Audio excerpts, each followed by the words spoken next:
I think we're going live.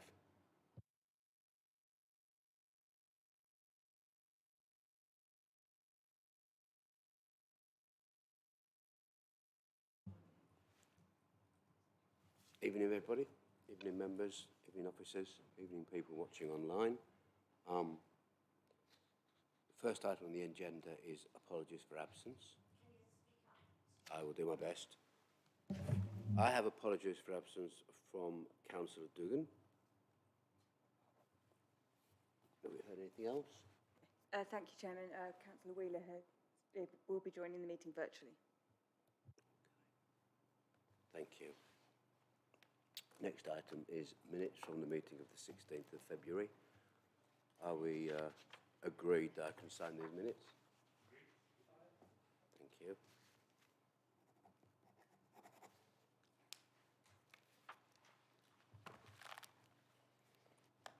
Next is declarations of interest. I was just going to say that I am a kinship carer. I have 3 children of a friend who died 5 years ago, which makes me a kinship carer. And that has had some influence on the next item on the agenda, because we define it as a thing. So, without further ado, shall we go on to... Oh, Councillor Yeah, I'm Gordon. also a kinship carer. I did know that, thank you, thank you. Okay, we can press on to, I think, item 4, family-friendly policies, which I think Sally will take us through. But I think the key things for me are we've included a new element of the reward package called occupational maternity or adoption pay, which is a 12-week block on top of statutory maternity pay between week 7 and week 18, which gives the beneficiary 50% of full pay through that period. That is conditional, effectively it's a loan until they've come back for 3 months. Another change is the inclusion of paid maternity leave. So currently, paternity leave is paid for 2 weeks at the statutory rate, about £156 per week. The proposal is to change that to full pay? Full pay for 2 weeks, isn't it? Yeah. Okay. Sally, you want to take us through the paper? Thank you so much, Chairman. Can I just make sure everyone can hear me okay? Is that okay? Oh, okay.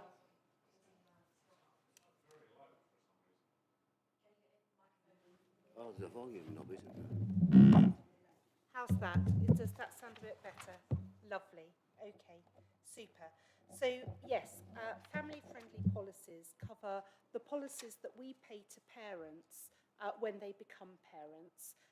So it covers maternity, paternity, shared parental leave, and adoption, and these are all detailed within what's a quite long and complex policy. Firstly, I just need to apologise to councillors that the numbering system on this policy, I know Councillor Tapper, thank you so much for raising it. It has been a little bit confusing, the numbering, and we will make sure that the numbering is correct when it's properly formatted. Tracked changes can throw numbering out, as you might imagine. And so you'll notice that in the covering report, the numbers are a little confusing. So if you have any confusion about that, I do have the page references for each section, should you need that. As the Chairman indicated, the key changes to this policy are the inclusion of occupational maternity and adoption pay, which is on page 22 of your pack, on the understanding that the primary carer or the mother in the case of maternity returns to work for 3 months after maternity leave. If they don't return in that 3-month period, they have to pay back the contractual pay over and above statutory. We've also included paid paternity leave, and that's on page 32 of your pack. And as the chairman alluded to, that is for 2 weeks of full pay, which allows the partner to add on paternity leave to annual leave to give them a bit of a chunk of leave to bond with their child. We've also added paid time off to attend a partner's medical appointments, and that's in page 33 of your pack. It is important to note that this will involve the council in some additional costs.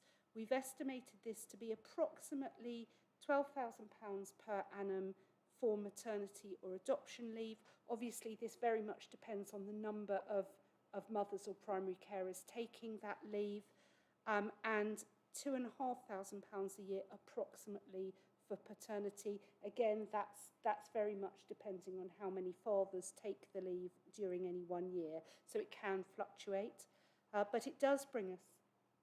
Can I just make a comment? And that's the estimate, the total estimate per annum across the whole council. Yes, And not per month. Over the last 5 years, for example, maternity leave, on the basis of these calculations, would have incurred an increased cost of between £5,000 per annum and £18,000 per annum, with an average of £12,000 per annum in total. Sorry. Right, thank you, Chairman, for that clarification. That was really helpful. Yes, so, but as I said earlier, occupational maternity pay will be repaid if the person doesn't return from leave.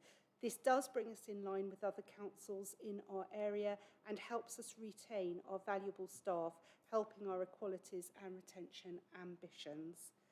We've also introduced definitions of foster and kinship care and outlined flexible approaches to support people impacted by this. We are looking at this further, and I think that's quite an important point to make. The definition of kinship care is still being worked on by the government, and one option is included in the policy.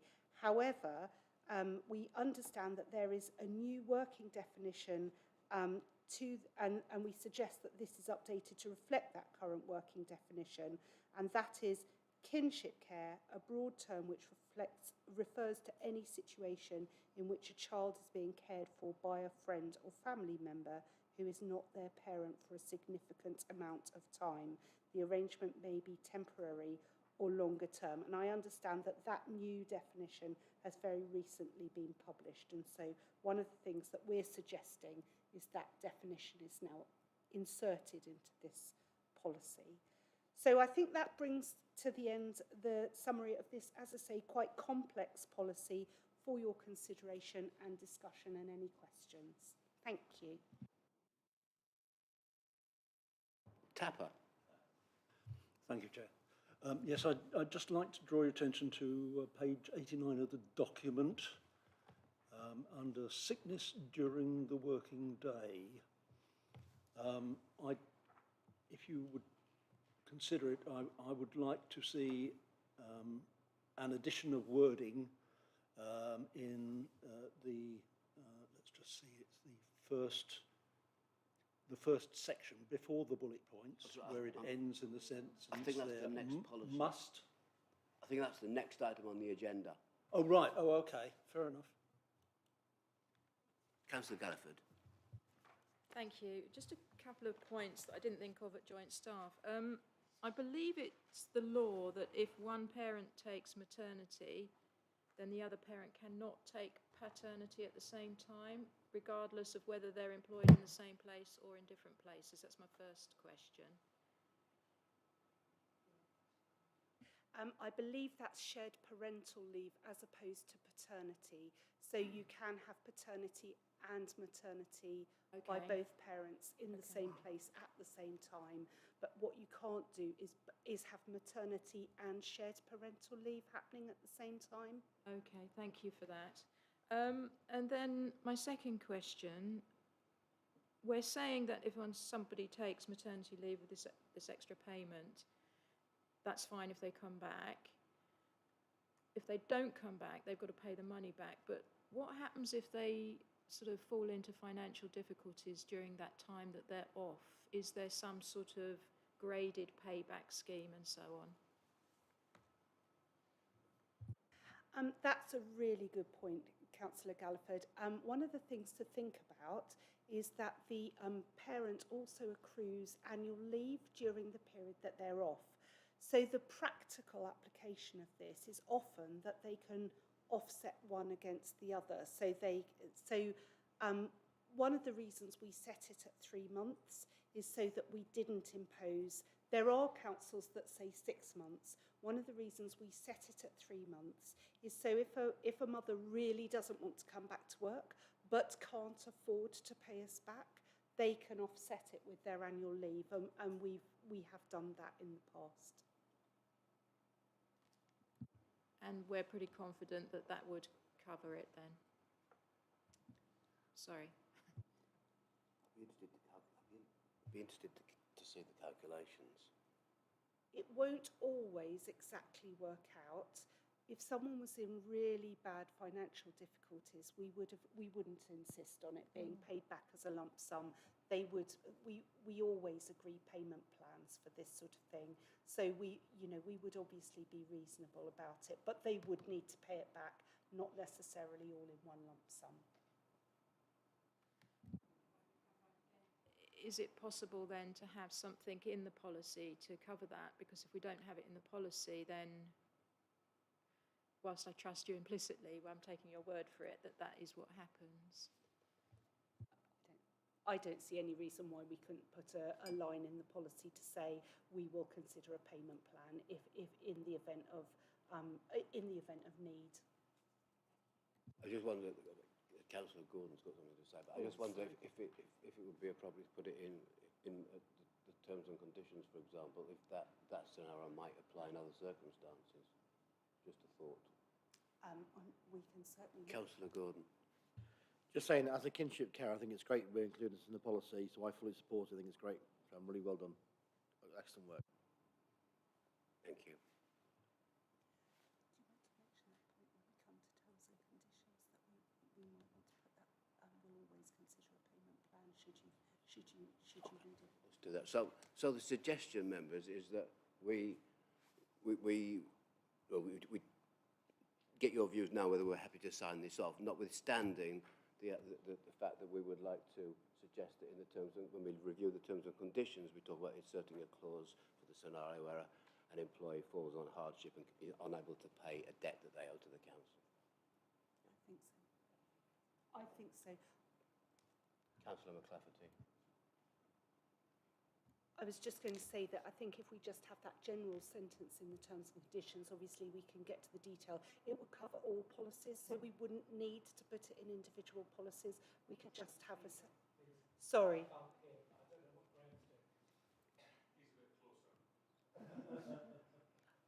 Apologies. I was just going to suggest if we have that, if we come to that in the terms and conditions, then that would apply to every policy we have, and so we wouldn't need to write it in individual policies. So if you'd like us to consider that point when we come to terms and conditions, if I can suggest that we potentially defer that to the terms and conditions discussion. Okay.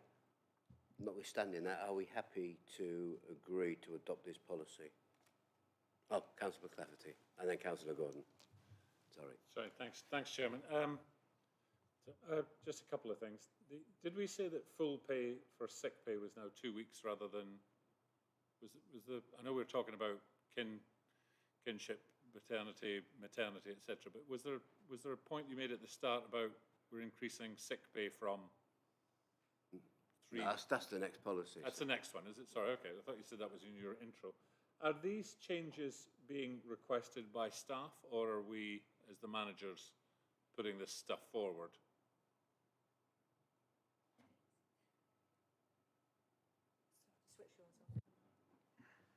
It's a bit of a mixture, actually. We are very aware as employers that we have fallen behind other councils, and it was very apparent to us when we looked at what other councils did. And obviously we're keen to be an employer of choice and to increase our retention, particularly in that middle age group, as we know that we've got an ageing workforce. So it's partly, there's a really good business case for us as an employer, but also staff reps had raised it as an issue. Councillor Gordon? No, Councillor Betton.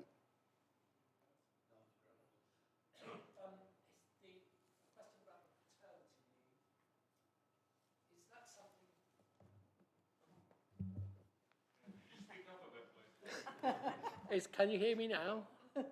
Okay. It's a question about the paternity leave. Do people have to request it, or is it normally granted and they have to then opt out if they don't want it? Yes, it has to be requested, like you would annual leave or special leave or any. Okay, the reason I ask the question is because, especially if you're for a first-time birth, if people don't, help out during those first 2 weeks, the stress on the mother, who may be nothing to do with us, can be quite acute.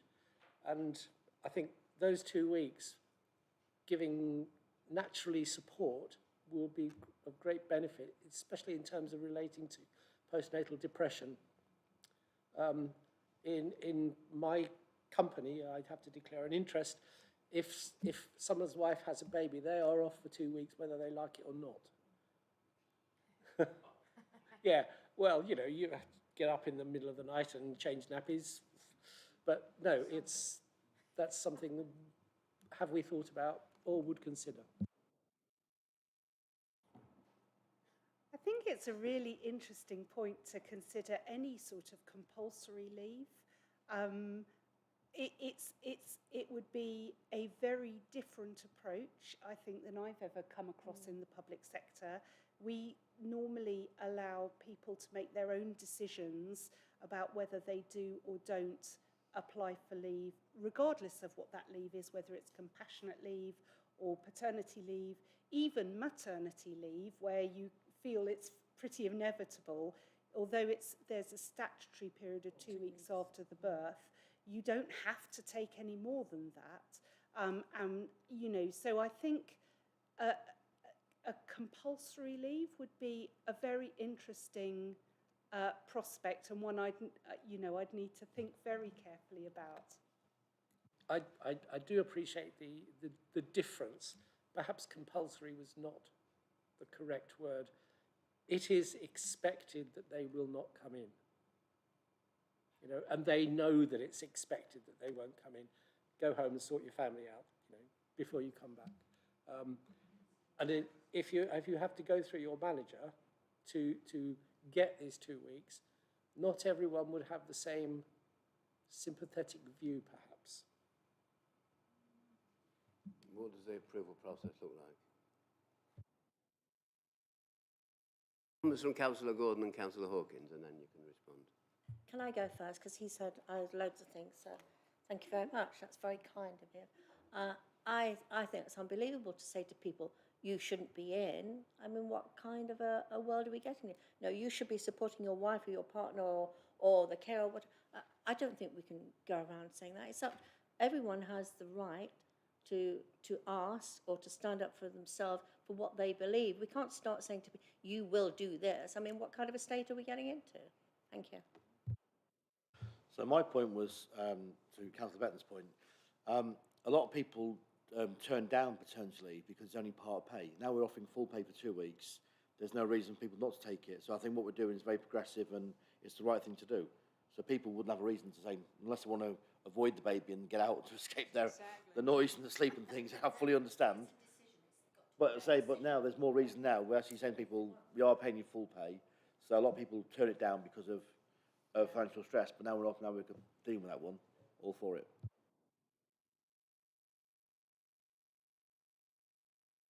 Yeah, the natural assumption is that you will not be here 2 weeks because you're becoming a parent.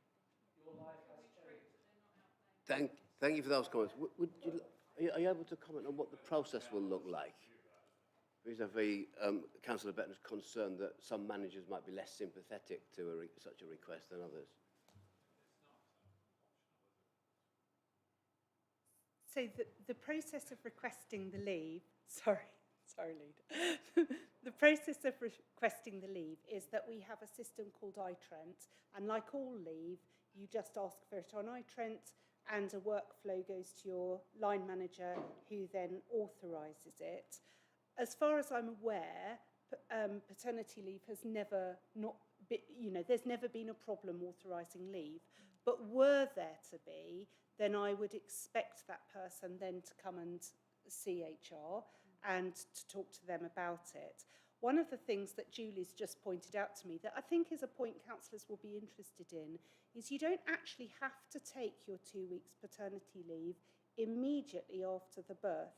You can, in fact, you have to take it in week blocks, but you can actually take it at any point during the first year of, I think it's first year after the birth. So it doesn't have to be immediately. And I think that that gives it flexibility that people appreciate. Councillor Tapper? Can it be taken in 2 separate chunks, so 1 week here and then 1 week later on? Yes, it can, Councillor Tapper, but it must be in 1 week blocks. Okay, there's nothing else. Are we agreed that we can adopt this policy? Thank you very much. Next item is the policy that is now proposed to be called the attendance policy and procedure, was called the sickness absence policy. And I invite Sally to take us through it. Thank you, Chair. So the context of this policy is trying to balance the need to support the individual during some difficult times, sometimes the most difficult of times, and the need to ensure future reliability of council services and to ensure that the impact on the wider team is managed. This balance is a really tricky one to get right. And we think that this revised policy does that. One of the things I wanted councillors to be aware of is that we will be accompanying the rollout of this policy with updated training for line managers, because it is a difficult one to implement successfully. And as I say, that balance is tricky. So we feel that it needs to be accompanied with a training to line managers. Key changes include a move to call the policy attendance, focusing on the issue, which is the lack of attendance to work, as opposed to the sickness, which the individual can't help and can't do anything about. So we wanted to focus on the issue, not the person, if you like. We've also changed the trigger point. So the trigger point is the point at which the line manager wants or needs to become involved in the attendance. In other words, the flag that says there is an issue. The average annual absence from work has changed over recent years with the introduction in part of home working, and it's currently, according to the Office of National Statistics, 4.6 days per worker in the UK. The trigger points set in this policy are considerably higher than that and are aimed at encouraging managers to intervene at the early stages with their teams so that they can help and support people to continue to be productive through offering early support. The trigger points aren't punitive. They are there for managers to offer support at early stages and to encourage people back to work. So it's the point, if you like, at which the manager realises there's a problem. We have included medical retirement information as well in this policy. So that's for when a person cannot return to their work. And we've also included an option to medically suspend a person. This has been particularly useful to support work-related mental health in certain cases where people find it very difficult to stop working even though work might be contributing to their issues. Again, for your consideration and discussion and any questions at all. Thank you. Councillor Tapper. So page 89, and we're talking paragraph 14.1. And at the end of that very first line there, where it says must, colon, I'd like to see added there must, comma, so long as they are able.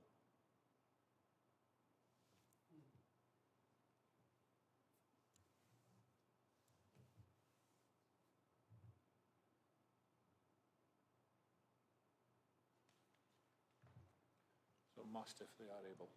What? Must if they're able? Must, comma, if they are able. Ensure suitable managers informed of a related injury. You know. You get hit in the head and you're bleeding and your friend takes you to the hospital. You won't have been able to actually inform the manager. Are you not? If you're in a coma, you wouldn't actually, yeah. Yes, yes. Well, difficult.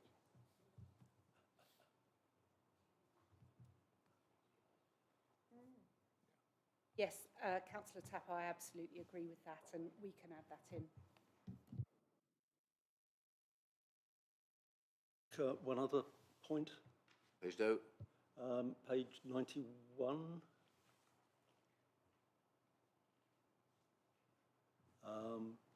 You have in the sickness payments the third bullet point there. Here, which I presume is a hyperlink, I tried tapping on it and I couldn't actually get to a page that it refers to. Could you please check before this is published on the intranet that that link does actually work? Thank you.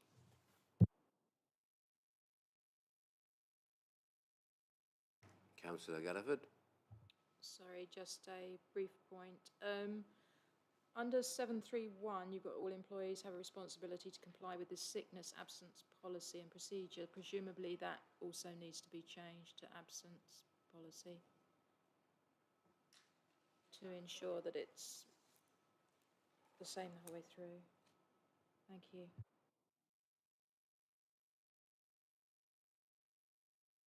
Councillor Gordon.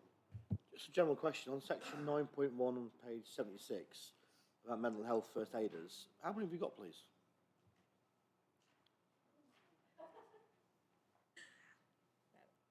I'm going to say, yes, we think it's about a dozen. The names are on Warbler. I'd have to go in and I can quickly count them if you'd like me to. Approximately, that's fine. It's about 10 to 12. Mental health first aiders.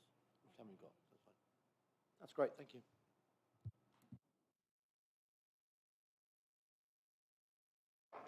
Any other questions, members? I'd just say that this is a really tricky area, isn't it? This is really tricky. This is about encouraging people back to work while supporting them when they're off work. And I've read this procedure top to bottom, and it actually really just walks that line really well. And I think you quoted some statistics about people being off, but I think our rates are higher than that. The actual Borough Council numbers are higher than that.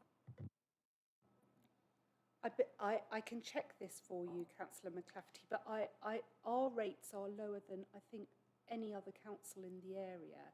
And this has been particularly helpful from an agile working point of view, because what we're seeing is people are making different decisions about whether to be off sick or whether to at least do some productive work through the day.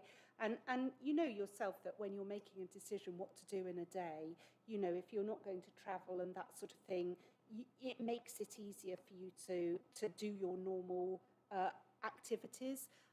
So although I would agree that our rates are slightly higher, I think they're between 5 and 6 days per annum, they are lower than other councils in the area.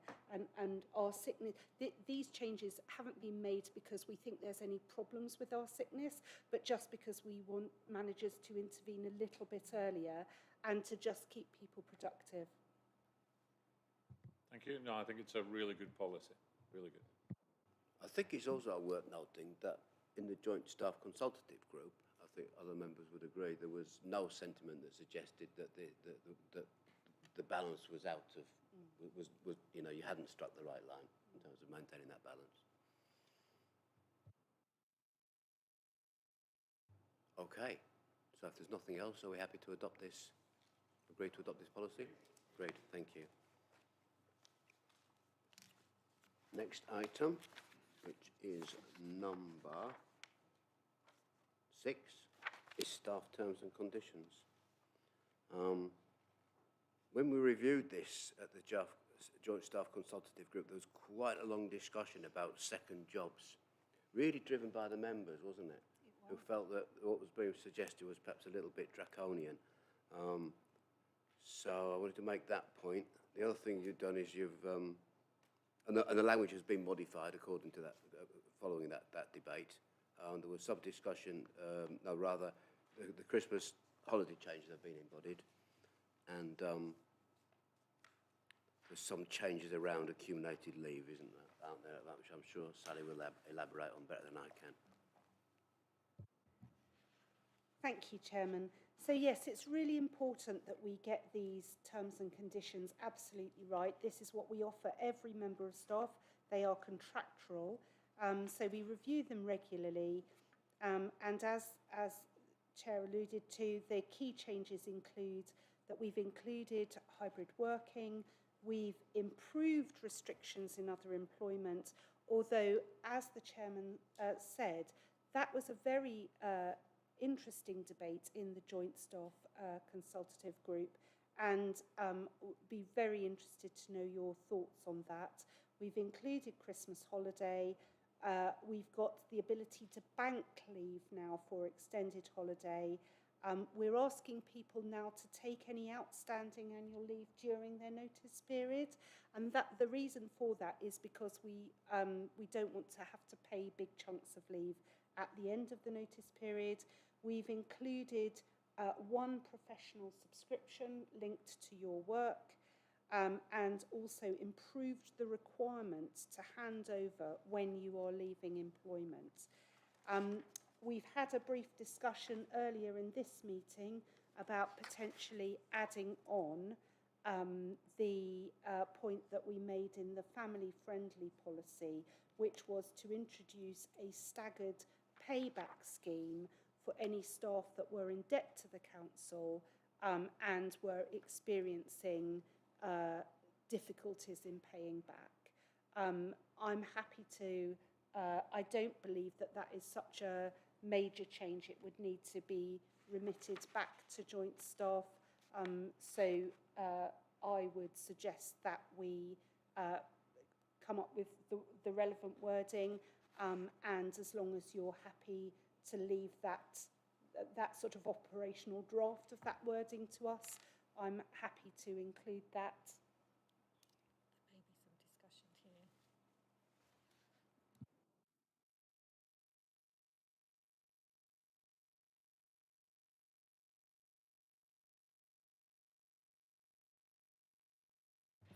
Councillor Wheeler would like to say something. Yeah, I suppose my only suggestion or my only concern is that there are some people that are very pivotal to the council, and actually we may not wish for them to take their holiday period, their holiday leave, or the remaining holiday during that period, resignation period. So we just need to have something in there, I think, which links it to negotiation with their manager or in agreement with their manager. I'm just thinking, for example, if our finance director was to hand their notice in, we probably would want them to stay for as long as possible, because we know that some roles would take a long time to recruit. So I just think we need to be a little bit cautious on that wording. Thank you for that. What do you think, Sally? Yeah, I agree actually that a little bit of flexibility there might be helpful, and we can certainly build that in discussion or in agreement with your line manager. That's absolutely fine. I've got no issue with that at all.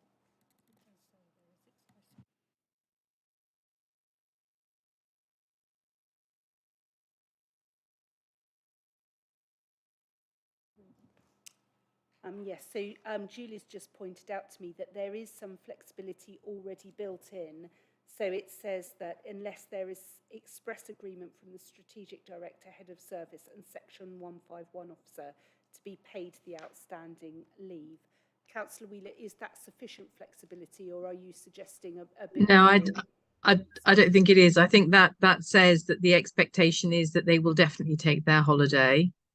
unless we expressly say they shouldn't. I think it needs to be something which is in agreement with. The way that I read that is that it says the policy is you take your holiday during your notice period, unless expressly told not to by those three. I think it needs to be an agreement. But I just think it's the inference is too far one way. So if I was to hand my notice in and I work for the council, I would be expecting to definitely leave earlier in order to cover my holiday period.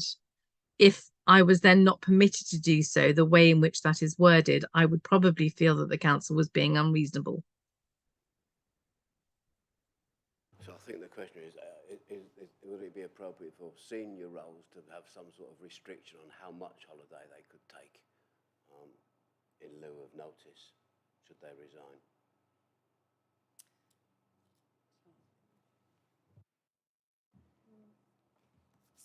So I think it's quite difficult to have anything that's vague in terms and conditions, because your terms and conditions are absolutely what you contractually rely on. They form part of your contract.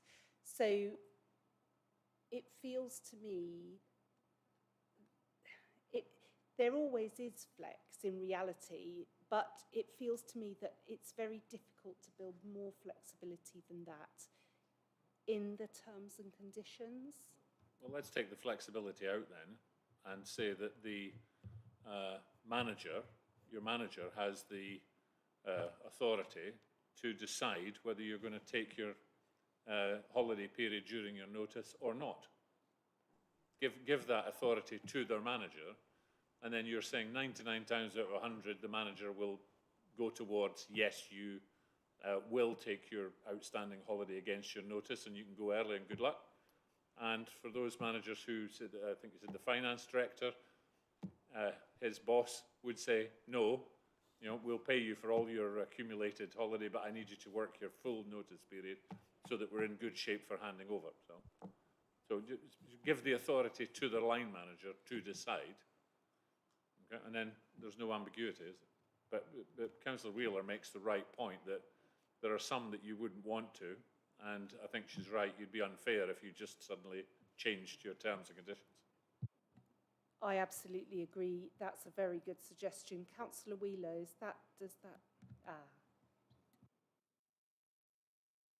Anything else? Councillor Tapper? Thank you, Chair. Yes, I'd like to take us on to page 102, paragraph 2.3, the second paragraph of that section. This introduces some interesting issues here. First of all, it says you have, please ensure you have efficient Wi-Fi access to enable you to carry out your role to work from home. It shouldn't really be Wi-Fi, it should be broadband. The critical component is broadband. That's the access to the internet to your home from your provider. What happens inside your home, how you connect up your devices, is not necessarily Wi-Fi. Mine isn't. I have a cable I plug into my laptop, but it's the broadband bit which is critical. However, as many of us are probably already aware, broadband is not necessarily as reliable as we would hope that it would be, and it's quite frequently something which is not under the control of the person using the system. They're at the mercy of the network provider, who may have outages, which would, of course, impact their ability to work from home, and it may happen during the course of the day, which is obviously leaves them in a quandary as to whether they should come into the office and carry on or not. However, there is always the possibility of linking your mobile phone to your laptop, if you're using a laptop, and using your mobile data. But that can be a very expensive proposition, especially if you're using lots and lots of data, as they may well be, carrying out sort of office work on behalf of the council throughout maybe a long period of time. I'm wondering here about the recompense that they might be able to claim from the council in terms of additional usage of mobile data that would be unexpected and directly caused by these circumstances. This may impact also the agile working policy as well. You may want to look and see whether there's a link between the two. Thank you. I'll let Sally respond, but whilst she collects her thoughts, my initial reaction is, I think what this policy says is, I think you're right, I think it probably should say you have, requisite internet access to work from home, otherwise you won't be able to work from home effectively. And I think any service issues that you experience is between you and the service provider. I wouldn't expect the council to get involved in something like that. I would absolutely agree with that. I think the choices for the employee at that point is option A, come to work in the office, option B, take half a day's leave. Those are the options, not charge the council. There were 3 ifs in your... if this happens, and if this happens, and if this... So how about we change it to make it clear we're talking about sufficient, it says efficient, but I'd say sufficient internet access, appropriate internet access, rather than, how it actually gets to your device. I think internet is an acceptable compromise. Any more for any more? No? Okay. Are we happy to adopt this policy? Are we agreed? Lovely, thank you. Oh, sorry, I was waving. I didn't get my hand up in time. Go ahead. Sorry, I was just going to say the additional working hours. We're saying 48 hours additional working hours. Is that a typo?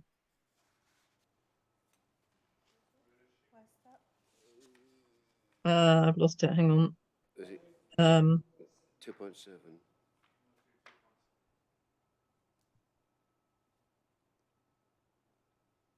Oh, for the additional. Yeah, so it would mean that somebody was essentially working longer in their additional paid work than they would be for the council if they had a full-time job. No, it means the total, doesn't it? Yes, it means the total. Councillor Wheeler, it does mean the total that you work, including all work you undertake. I accept that that's not entirely clear in the word 2.7. So what it should say is your total employment time should not exceed. Lovely. 48, and of course we'll change that. Thank you for pointing that out. Thank you. I was going to say that. It's like my working hours. No one should have to do that. Well spotted. Are we agreed? We can adopt it. Thank you. Now then. Now the next one, we had a question, and we're going to come back to this question when we look at the work plan. Because when we look at the terms and conditions of the employment committee, or it's not the terms and conditions, it's the terms of reference for the employment committee. It says that we agree amendments to terms and conditions of employment for staff and human resources policies as referred by the Joint Staff Consultative Group. So there is a question here whether a safeguarding policy is a human resources policy or not. I was going to ask that question at the start. Right. What do members think? Can I turn that around and say, why is this an employment committee paper that's been put before us? I think we're all asking that of ourselves. It is potentially because safeguarding used to be owned by my predecessor, and I think in all honesty, I'm not really sure why this is on this agenda, and that was the question that we were talking about last week, wasn't it? So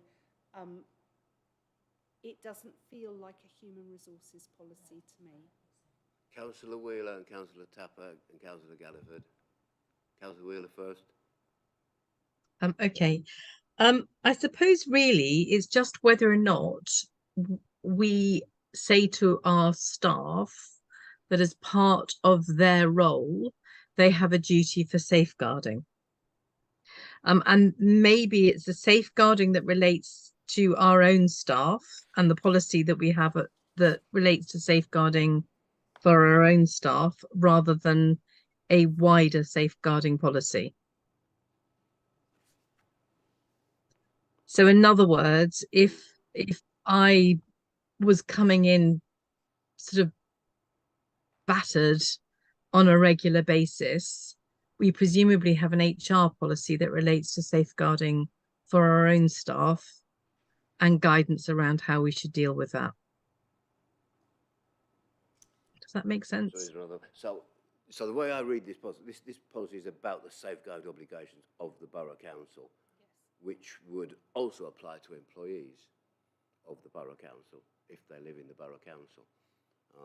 So I think Councillor Wheeler's question, is there a separate policy that would deal with the scenario that we were concerned about, the safety of an employee?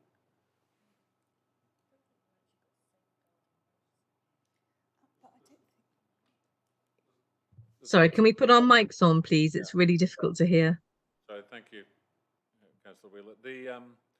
There's lots of policies that apply to all of our employees that don't come through the Employment Committee. You know? There's a couple in here, you know, the council as an employer incorporates safeguarding measures during its recruitment process. Okay. But that doesn't mean to say that the safeguarding policy should go through the Employment Committee. You know, the fact that it refers to our employees, the council's employees, does not make it an Employment Committee issue. I'm not sure what the problem is, but I'm minded to suggest that we take a vote on whether this is within the scope of an HR policy or not, and my recommendation would be it isn't. Sorry, more comments? Just a question. If not here, then where? I don't have an answer. I'm asking a question. Please, yeah. I think that's a very good question.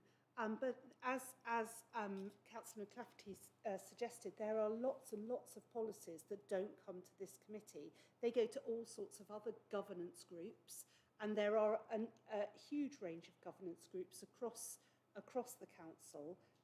But there are lots and lots of policies that don't come here.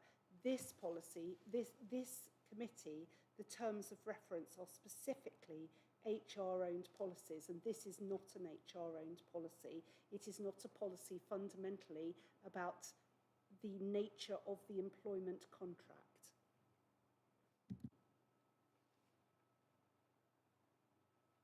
So where?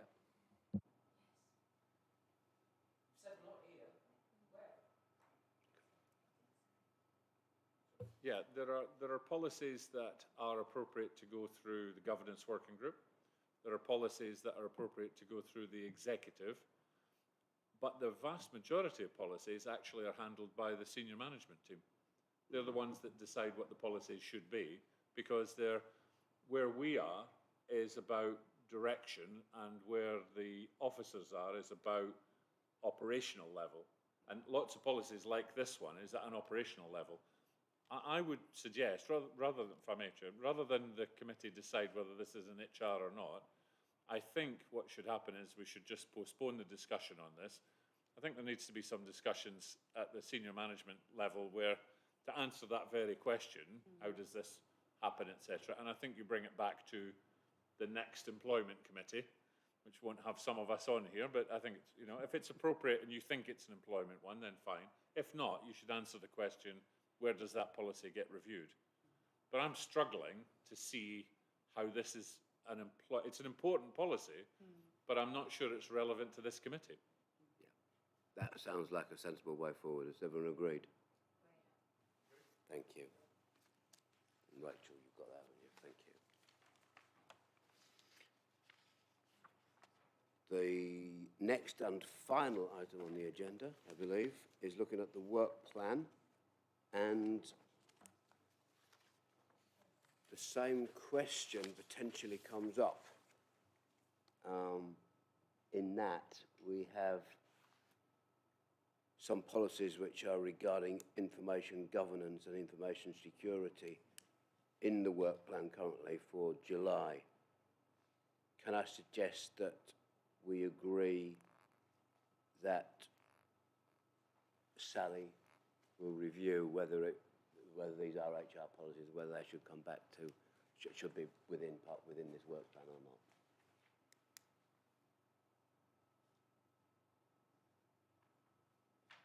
agreed? Yeah. Any other comments on the work plan?